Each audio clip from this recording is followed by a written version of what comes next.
I asked the question earlier, can St. Louis keep the Rams? Jack Nicklaus in Chicago joins us now from the Bureau there, and he's going to tell us what's going on, the big effort to get taxpayers basically to spring for a stadium, right? Yes, we've long heard about these allegedly lopsided deals for cities to keep NFL teams and putting them into a lot of debt. Now, St. Louis still under $150 million of debt for building the St. Louis Rams Dome in 1995. And also facing deep budget cuts. Well, the Rams are asking for renovations and essentially threatening to leave in 2015 through an escape clause if the renovations aren't done. So city officials are offering a plan that would require $60 million of taxpayer funding, but the Rams are going to decide on Thursday whether or not they accept it or will offer their own. How is it looking right now in terms of the signals, or do we not know yet about whether they'll stay or go? The Rams owner, Stan Kroenke, who is a big sports mogul, he owns pro sports teams in Denver and elsewhere, he has said essentially very little to comfort the fans of St. Louis, and that's really actually roiling some fans I spoke to.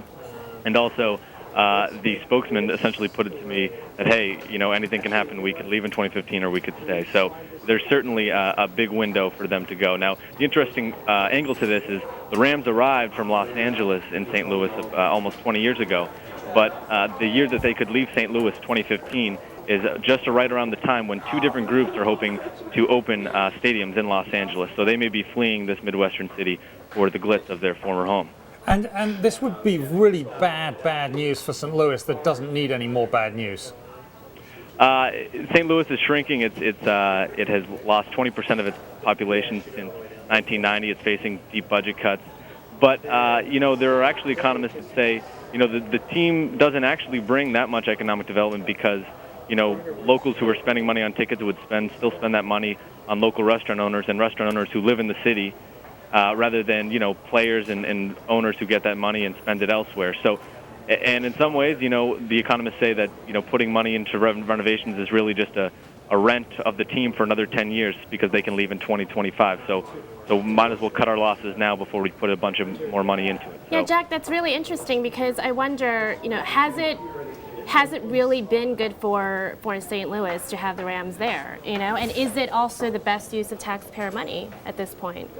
Right. That's the big question, and economists are on both sides of it. I know a lot of local officials in St. Louis say it brings immeasurable value to the city because of civic pride and things like that, and maybe attracting businesses and making people want to live there. So it's a really tough thing to measure just in dollars and cents terms. But one of the other things we looked at in the story is that these smaller market cities like St. Louis, Indianapolis, Minnesota, they're actually being relied upon much more than the bigger cities like Los Angeles and New York to put up taxpayer dollars for these NFL stadiums, and that's leaving them in a lot of debt.